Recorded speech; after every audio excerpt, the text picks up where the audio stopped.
Welcome to the Tech Egg. Don't get scrambled. Enjoy the video. Start by describing the exact freeze pattern and any error messages you see. Disconnect external drives, USB devices, and printers before rebooting the system.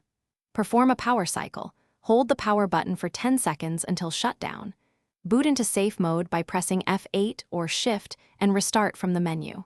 In safe mode, check Event Viewer and Task Manager for processes using CPU or disk.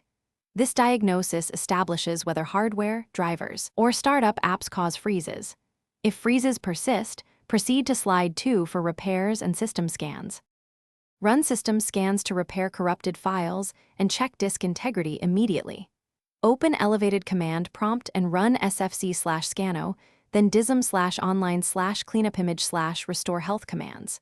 After scans complete, run chkdsk/f/r with a scheduled restart.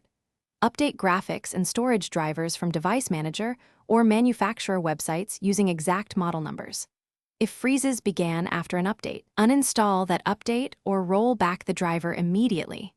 Use Clean Boot to disable startup services and isolate software conflicts. Enable services once. Check BIOS and UEFI settings to ensure correct boot order and OSI mode for SSDs. Update BIOS only if release notes list freeze fixes. Follow manufacturer instructions carefully. Run Windows Memory Diagnostic or memtest86 for at least 3 passes to detect bad RAM. Check drive health using smart tools and update SSD firmware when the vendor specifies. If problems continue, use System Restore to revert to a known good configuration within 30 days. As a last resort, backup files and perform reset this PC or clean reinstall of Windows.